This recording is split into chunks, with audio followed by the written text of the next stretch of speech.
살펴보고자 하는데요.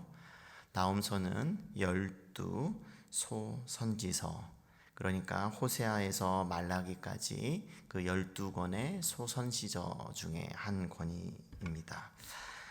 특별히 오늘 말씀해 보게 되면 그 예언의 대상이 니느웨라고 하는 것을 우리에게 보여주고 있는데요. 1절은 이렇습니다. 니느웨에 대한 경고, 곧 엘고스 사람 나훔의 묵시의 글이라. 니느웨는 아수르의 수도이죠. 오늘날로 말하면 이라크 북부 그런 지역을 가리키는 그런 곳일 것입니다. 특별히 다른 선지자 중에 요나 역시 니느웨를 향해서 예언의 말씀을 전했던 것을 알 수가 있죠. 그러나 좀 강조점이 다른 것은 요나는 니느웨의 회개를 통해서 나타난 하나님의 자비가 강조된다고 한다면, 오늘 나홈서의 말씀을 보게 되면 그 니느웨 성의 그 심판에 초점이 맞춰져 있는 것을 볼 수가 있습니다. 특별히 1절에 보는 그 경고라고 하는 단어는 잘못에 대해서 개선하고 또 회개하고 돌이키는 어떤 기회를 줄 때 사용하는 단어이지만, 조금 더 엄밀히 말씀을 드리자면 이것은 징벌과 심판에 해당이 된다라고 말할 수 있을 것입니다. 특별히 이 경고라는 단어, 이 징벌이라고 하는 단어는 이사야, 스가랴, 이제 말라기 선지자에 주로 나타나고 있습니다. 또 이 묵시의 글이라고 했는데요. 이 묵시라고 하는 것은 뭔가 보이는 방식, 시각적인 방식으로 하나님께서 메시지를 전달할 때 쓰시는 그와 같은 도구라고 할 수가 있습니다. 그와 같은 보고 또 듣고 또 그와 같은 일들을 기록한 책이라고 하는 것을 우리가 알 수가 있죠. 역사적인 또 배경을 좀 보게 되면은요, 나홈은 니느웨가 이제 바벨론과 이 메대의 군대에 의해서 멸망하기 전에 기록되었다는 것을 우리가 기억할 필요가 있고, 특별히 유다의 므낫세가 다스리고 있었던 주전 697년에서 642년경에 이렇게 선포되었던 예언의 말씀이라고 할 수가 있습니다.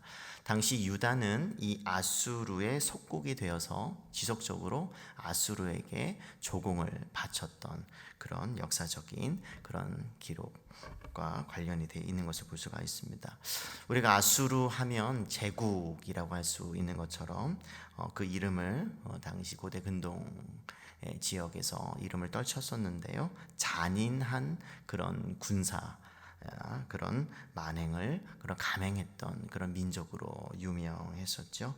특별히 그 전쟁과 관련해서 총력전, 포위전, 심리전을 주로 사용했는데요. 포위하고 나서 또 심리적으로 만약에 너희들이 항복하지 않으면 굉장한 끔찍한 일을 당할 것이다 라고 하는 그런 협박을 주로 많이 사용했던 그런 민족인데요.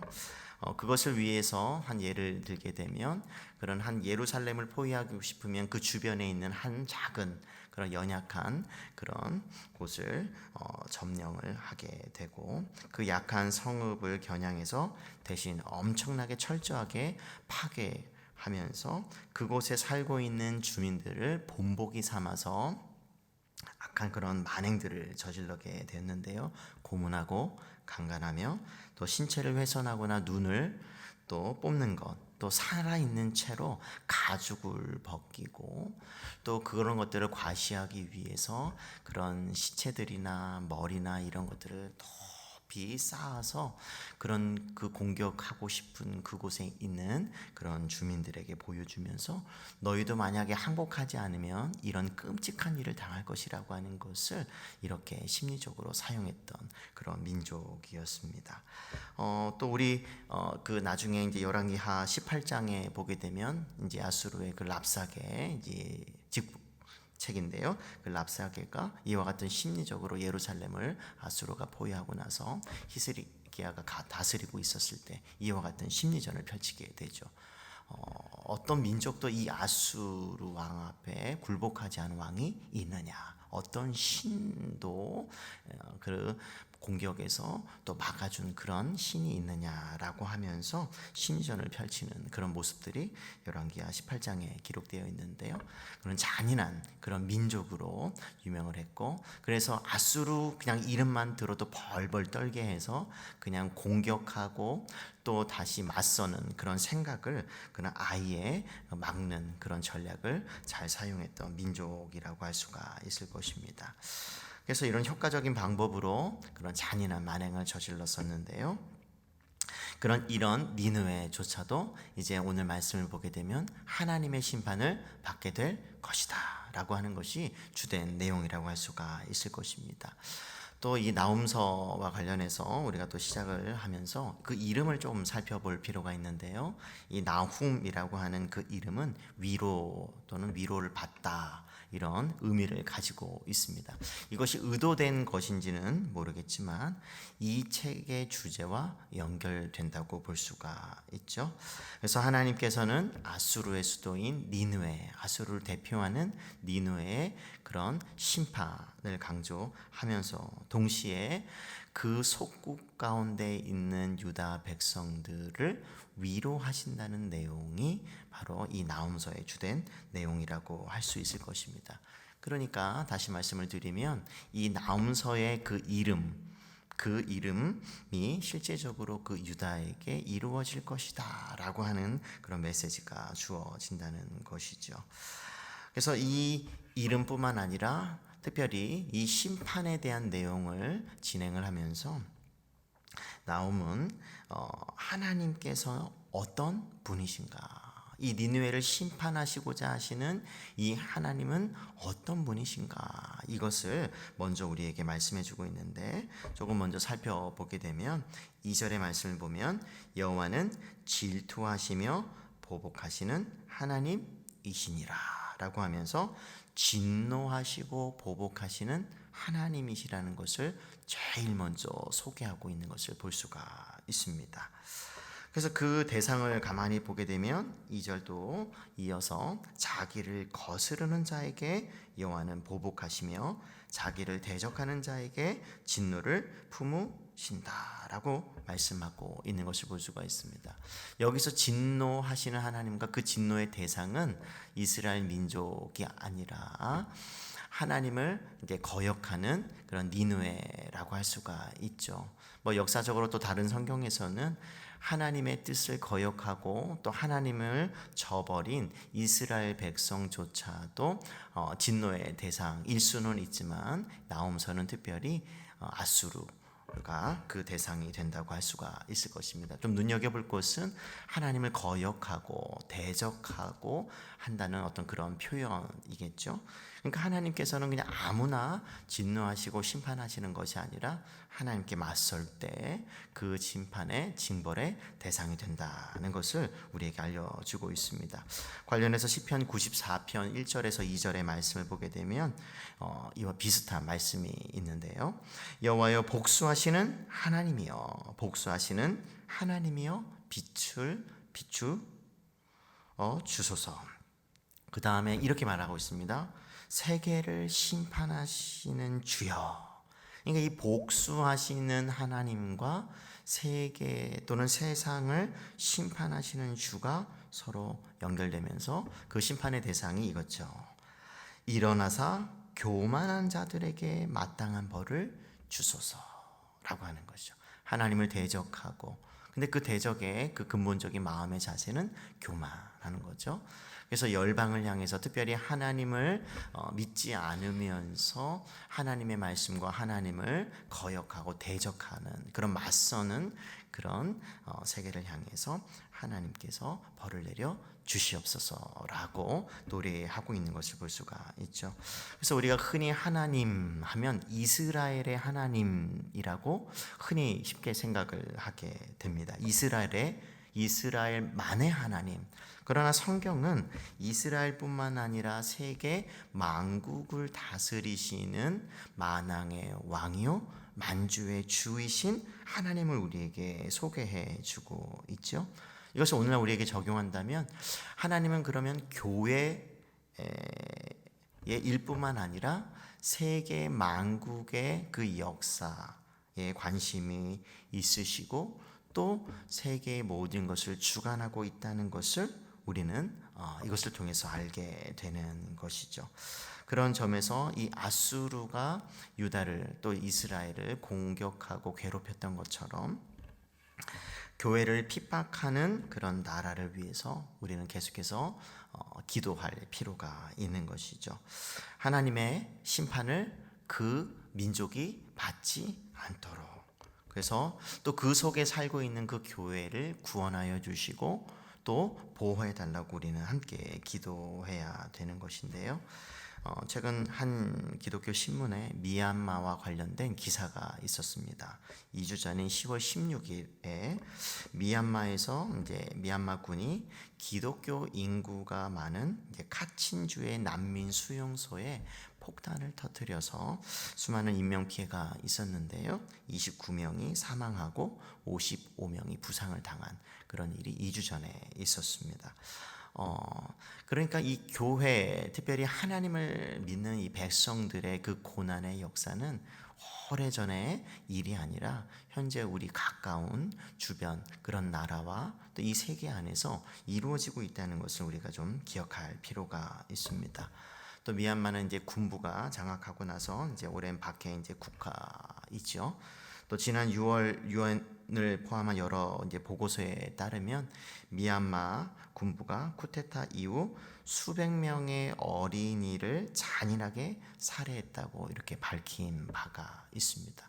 그러니까 공격의 대상일 수 없는 그런 어린, 그 나약한, 그런 연약한 그런 어린이들을 잔인하게 살해했다는 걸 보면 참 그 과정 속에서 하나하나 이렇게 보게 되면, 보고한 내용을 보면 참 어떻게 사람이 이렇게 할 수가 있을까. 맞서 싸우는 적군도 아니고 연약한 그런 어린이를, 그런 생각이 들죠. 그래서 우리가 살고 있는 이 세계는 아직도 반인륜적이고 또 기독교에 대해서 또 특별히 박해가 우리 계속되고 있기 때문에 우리는 위해서 기도해야 하는 것이죠. 이것은 남의 이야기가 아니라 우리의 이야기이기도 한데요. 이런 맥락에서 이제 사도 바울은 특별히 위에서 권세를 잡고 나라를 다스려가는 그런 위에 있는 사람들을 위해서 기도하고 간구해야 된다는 것을 디모데 전서를 통해서 우리에게 가르쳐 주고 있는데요. 2장 1절과 2절은 이렇습니다. 그러므로 내가 첫째로 권하노니 모든 사람을 위하여 간구와 기도와 도구와 감사를 하되 임금들과 높은 지위에 있는 모든 사람을 위하여 하라. 이는 우리가 모든 경건과 단정함으로 고요하고 평안한 생활을 하려 함이라 라고 하는 거죠. 그러니까 우리의 일상과 신앙은 분리될 수가 없고 우리가 살고 있는 나라의 그 운영과 우리 교회는 뗄 수 없는 그런 밀접한 관계에 있다는 것을 알 수가 있죠.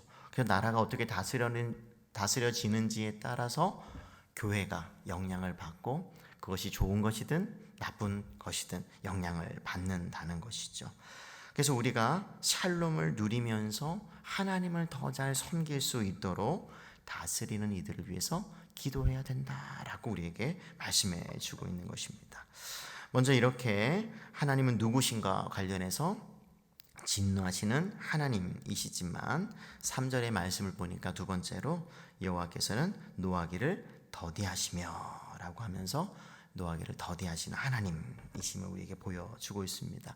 진노하시고 보복하시는 하나님과 노하기를, 진노하시기를 더디하시는 하나님, 뭔가 이렇게 상충되어 보이지 않지만 하나님께서는 진노하시는 분이시지만 그 진노를 처음부터 갑자기 쏟아내시는 분은 아니라고 하는 것을 우리에게 알려주죠. 오래 참으시고 인내하신다.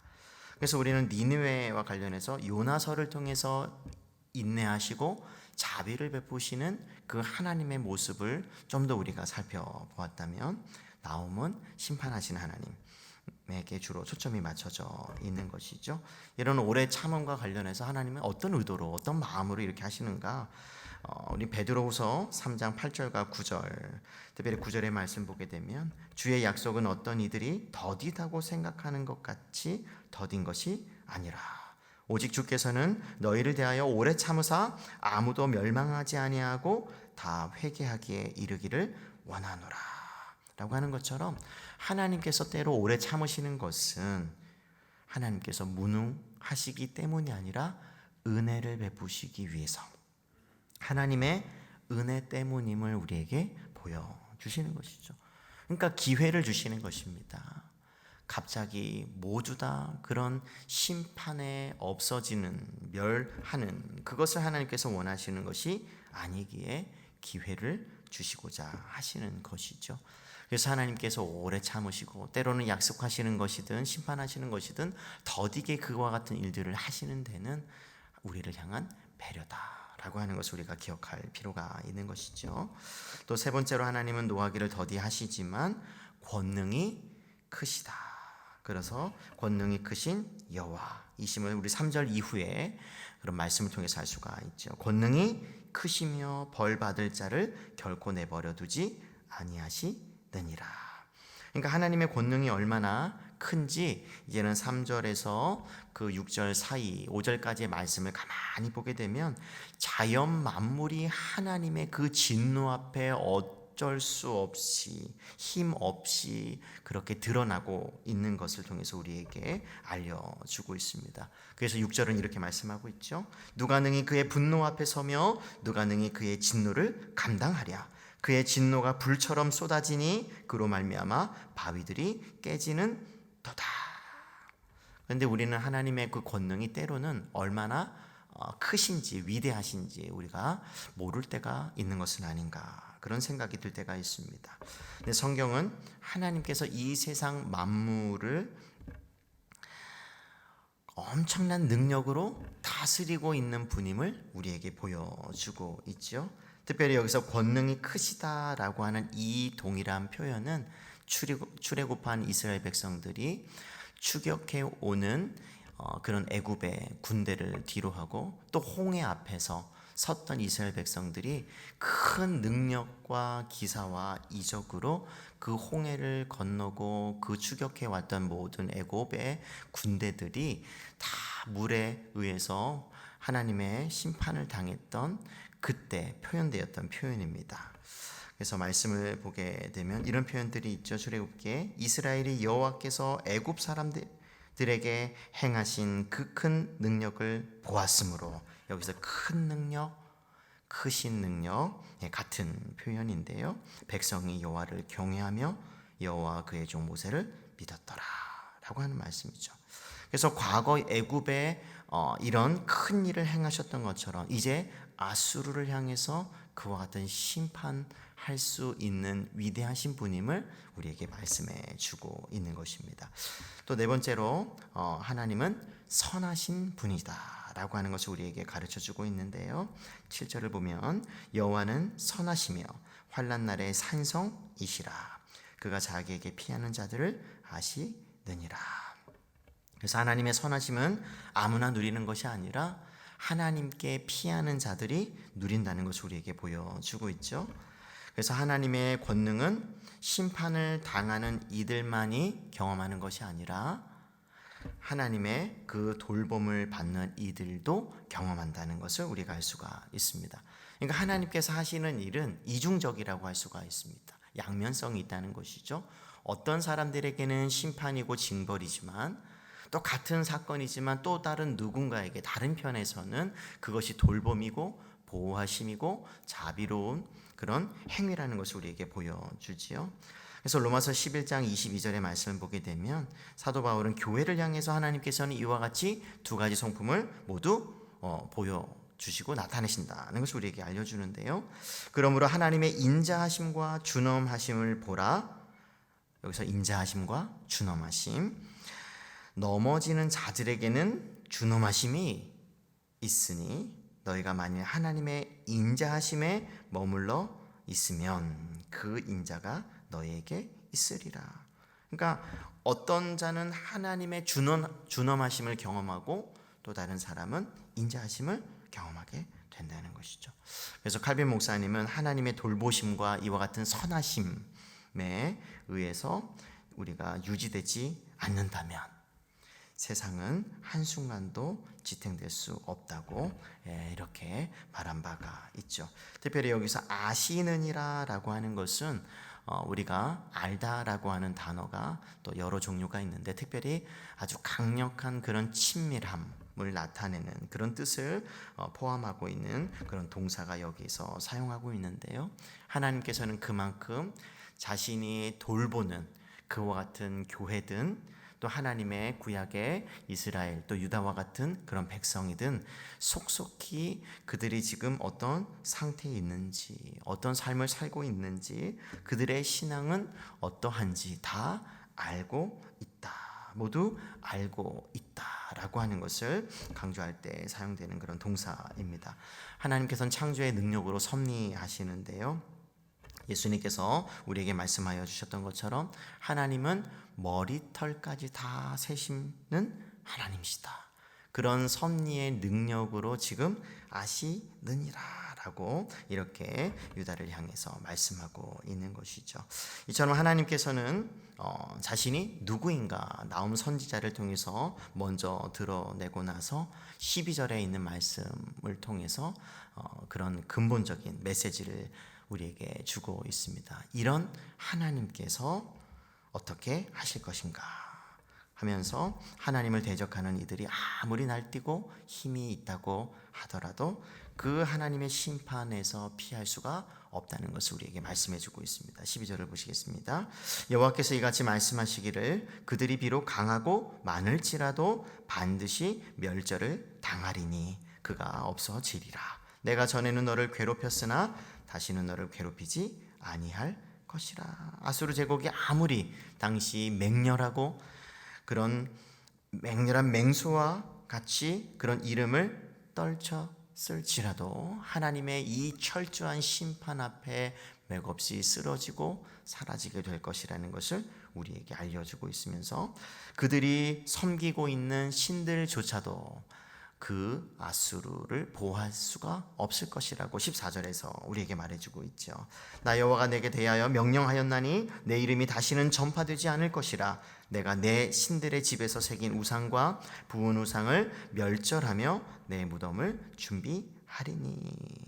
그래서 이러한 심판 그 이후에 15절의 말씀을 보게 되면 이제는 유다는 그런 속박에서 모든 아수르의 그 멍에에서 해방이 될 것이며 참된 예배가 이스라엘의 예배가 회복될 것에 대해서 우리에게 말씀해 주고 있습니다. 볼지어다 아름다운 소식을 알리고 화평을 샬롬을 전하는 자의 발이 산 위에 있도다. 유다야 내 절기를 지키고 내 서원을 갚을지어다. 악인이 진멸되었으니 그가 다시는 내 가운데로 통행하지 아니하리로다 하시니라. 결국에는 지금 전령이 이 승리의 소식, 아수르의 무너지는 패배의 소식을 전할 것이라고 하는 그림으로 1장은 맞춰지게 되는데요. 여기서 하나님께서 유다에게 화평, 다시 말해서 샬롬, 그와 같은 평화, 평안을 주시는 것을 한번 생각해 볼 필요가 있는데요. 절기를 지키고 서원을 갚도록 하기 위해서라는 거죠. 그러니까 이스라엘 민족들에게 자유를 주시는 것은 왜 자유를 주셨다고요? 그냥 자기 이제는 멋대로 살라고 그 자유를 주신 것이 아니라 무엇보다 마음껏 하나님을 섬기는데 그 자유를 쓰라고 우선적으로 그와 같이 자유를 주셨다고 말씀하고 있는 것입니다. 우리도 마찬가지죠. 우리도 죄악의 그런 사슬에서 하나님께서 자유롭게 해주셨다면 그러면 우리는 우리에게 주어진 자유를 어떻게 써야 되는가? 먼저 하나님을 섬기는데 사용해야 하는 것이지요. 그래서 베드로전서 2장 16절에 보게 되면 여러분은 자유인으로 사십시오. 그러나 그 자유를 악행의 구실로 사용하지 말고 하나님의 종으로 사십시오. 라고 우리에게 그 자유를 선용해야 된다는 것을 알려주고 있습니다. 오늘 말씀을 보게 되면 그런 아수르, 하나님을 대적하는 민족의 심판, 그리고 그 심판 이후에 경험하게 될 하나님의 백성들의 그런 해방, 자유, 위로의 메시지가 주를 이루고 있는 것을 볼 수가 있습니다. 하지만 이런 하나님의 양명성, 보복하시는 하나님과 선하신 하나님, 이런 선하신 하나님을 경험하기 위해서는 하나님의 편에 서 있어야 되는 것이죠. 누군가 말했던 것처럼 하나님 편이 되면 하나님보다 더 든든한 그런 아군이 없지만 하나님의 대적이 되면 하나님보다 더 두려운 그런 적군은 없다라고 하는 말을 우리가 기억해야 할 것입니다. 그런 점에서 우리가 하나님 편에 서 있다면 하나님의 뜻 가운데 우리가 살려고 노력해야 할 것입니다. 그때 진정으로 우리의 신앙과 삶이 승리할 수 있다는 것을 기억하면서 하나님의 뜻을 경험하며 또 승리를 경험하며 하나님의 크신 능력을 경험하는 복된 하나님의 사람들이 되시기를 주님의 이름으로 축복합니다. 아멘.